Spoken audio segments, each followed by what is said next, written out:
Welcome to the Real News Network. I'm Mark Steiner. It's good to have you with us. The grand jury findings in Pennsylvania that 301 Catholic priests over a period of 70 years sexually abused and molested at least 1,000 young people who were in their charge shattered the world and the Roman Catholic Church because of these widespread charges of sexual abuse by priests, not just then, in the United States, Chile, and Australia, and Ireland, over these years. It's clear that a massive cover-up by bishops took place who rule their diocese and the church. Why did it take place? But first, listen to these voices, the voices of people who are now adults in Pennsylvania who suffered unmentionable horror by priests they trusted. This report is me getting my life back, saying, these are the evil bastards that stole my life. How many of you believe that right now a child is being abused at the hands of a priest?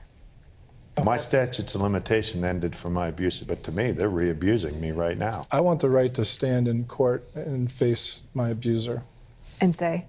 Just have him go through the court process, tell my story, make him listen to me. I would say to him, why did you do this to me? And I believe his answer is going to be, because I can, because I could. But what is to be done? What justice can they expect? What is it about the church, about its power, that has allowed this to go on for all these years? Here's what Pennsylvania Attorney General Josh Shapiro said when he presented the AG's report on sexual abuse by priests in Pennsylvania.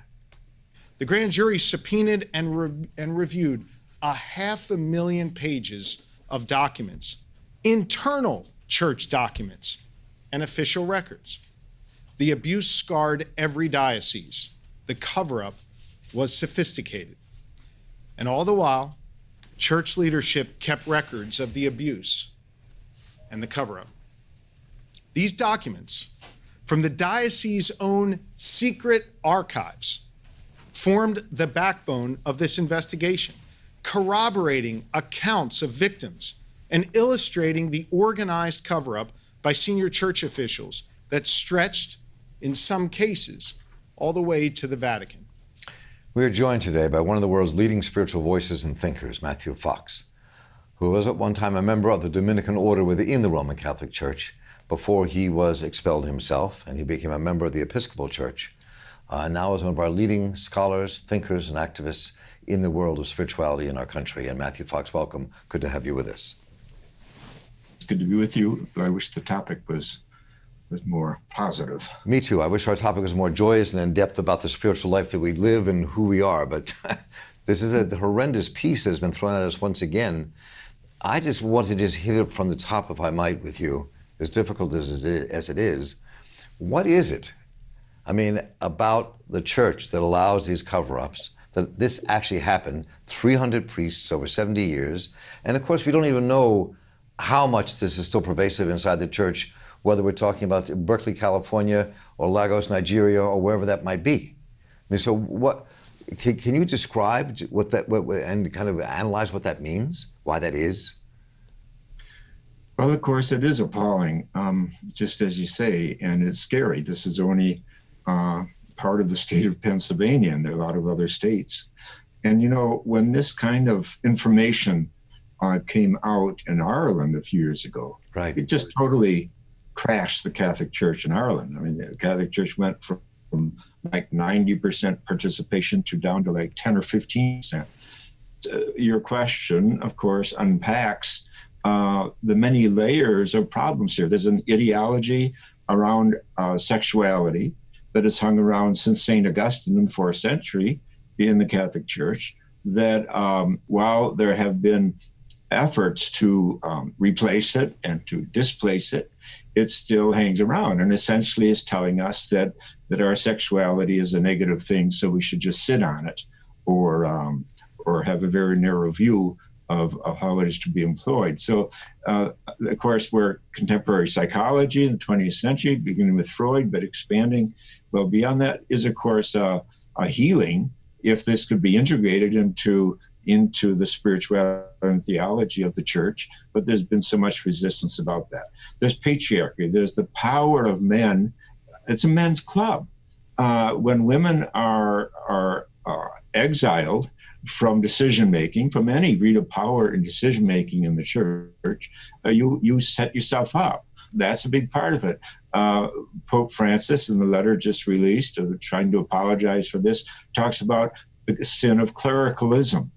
But the fact is, you have to deconstruct that. I mean, he has a lot of nice words in his letter of apology, but he doesn't talk about deconstructing this unbelievably heavy, patriarchal, all-male club that makes all the decisions about everything, and therefore creates all the secrets and the laws that keep the secrets covered up.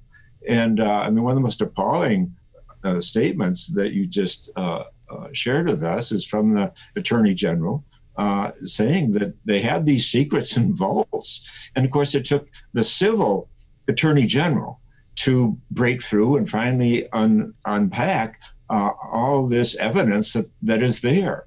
So the Pope doesn't even allude to that. He says something about how we need to do everything necessary, but he doesn't talk about actually inviting the civil powers in to look at the facts and to help us resolve this.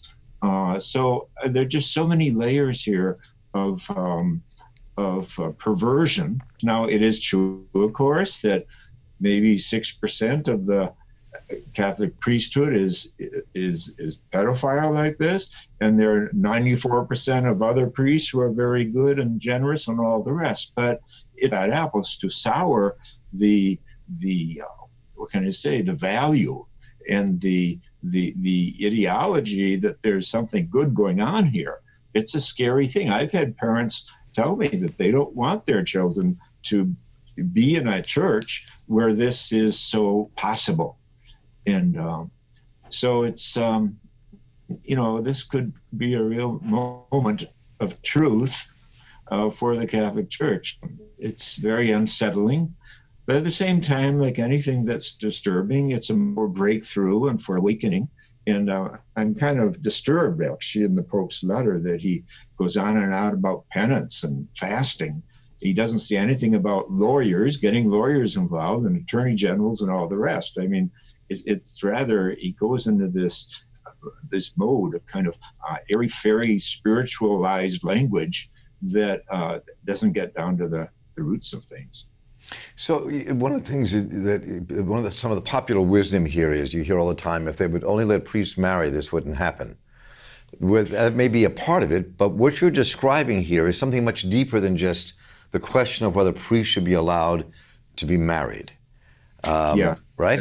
It's really important to probe that. That's right. I mean, I do think the option of celibacy, which means allowing priests to get married, is part of the solution, but it's not the whole solution by any means, because married people also engage in this kind of thing. And of course, pedophilia, as we know from these coaches at Ohio State and the Nittany Lions and the rest, that all kinds of married people do these kinds of terrible things as well. So, I mean, we need a public discussion about pedophilia and about its causes and about its prevention and all the rest. But as you say, that the idea of having priests marry is just a part of the picture. It doesn't guarantee that pedophiles are not excluded because they're married, obviously. And it goes on to me in some ways beyond pedophilia. I mean, a couple of things I thought about here, I'm just curious as your thoughts as a former Dominican yourself. And I've raised this question with a number of people I know who I respect a great deal inside the church, and also people who have left the priesthood and are no longer nuns. But it's when you see the abuse police take upon citizens of color in this country, and that happens every day. Fellow officers understand that goes on. Most don't say anything because the institution is so large, people are afraid to say things, and I understand that.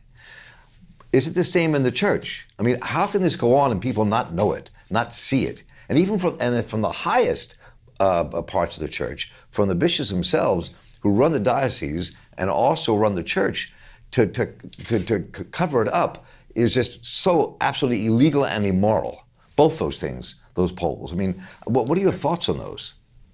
Well, absolutely. It's illegal and it's immoral. But, standing up to power, that can threaten you because your job is at risk, whether you're a football coach or a priest and so forth, or a politician, of course. This takes moral courage. And I think that moral courage is often at a premium in our culture. I don't think that our seminaries, for example, the way we train our clergy, are particularly advanced, nor is academia in general at developing courage. I think something like the civil rights movement of the 60s and 50s, where young teenagers were learning courage, moral courage, to fill the jails and to march, even when it was dangerous in the South and so forth. Now that's a school for courage.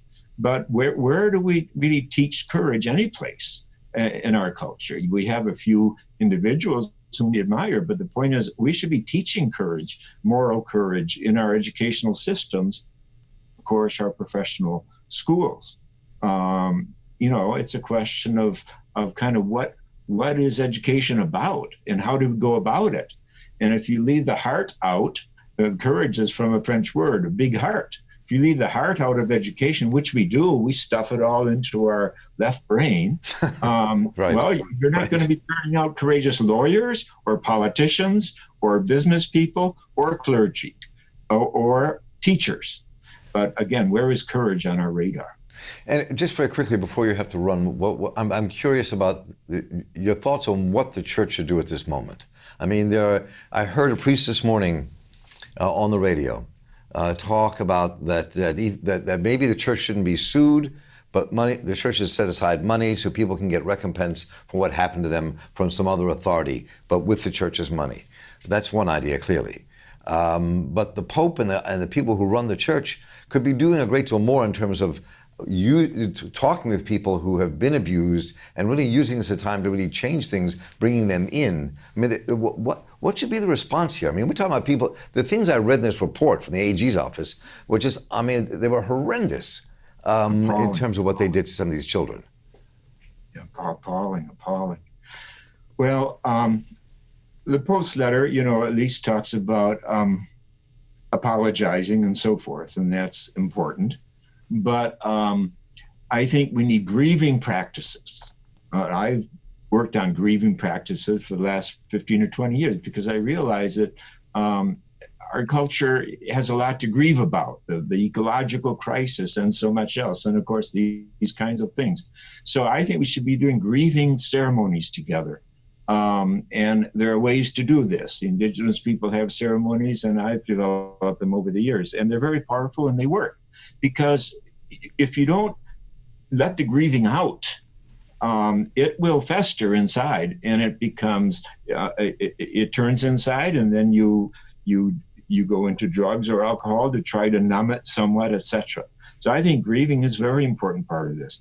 I think a shortcut legally, and perhaps that's what that priest was referring to, just to give some assistance, financial, but as terms of the kind of therapy that's needed to work through some of this. You never get over this when this happens to you as a child. You carry it until you die.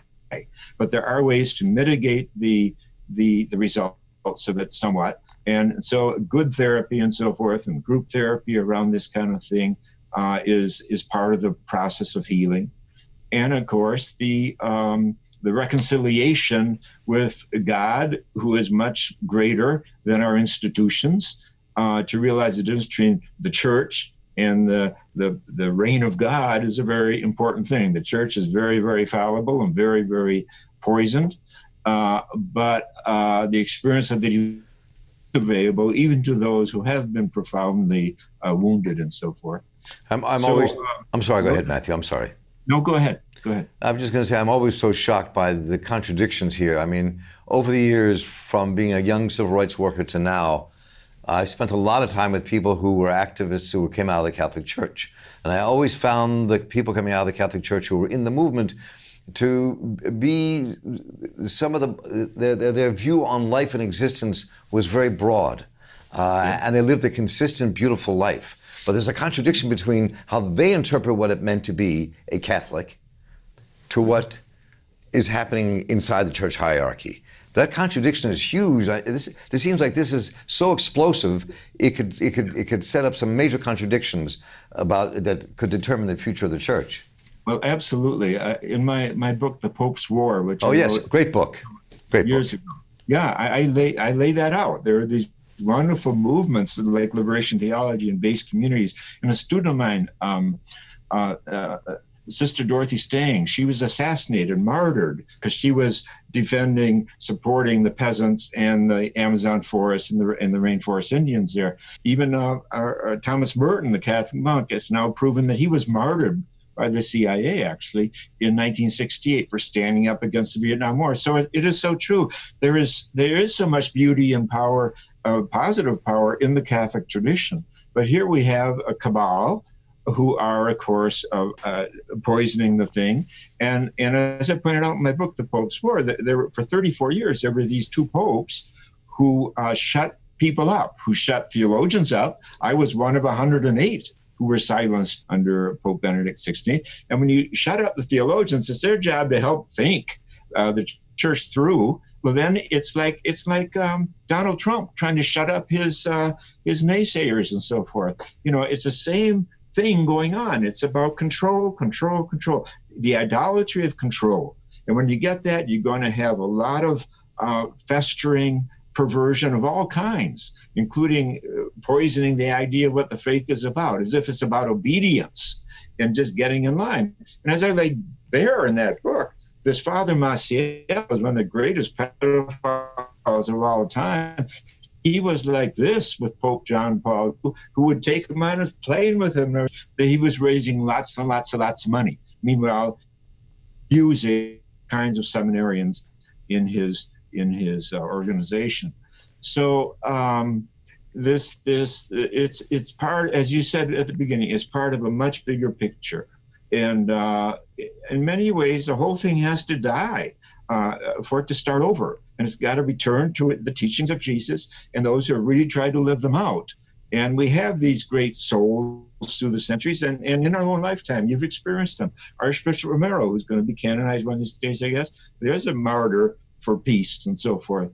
And so there's greatness there, and there's truly shadow, darkness there. And I guess that makes it all very human, doesn't it? Because that's true of most human organizations.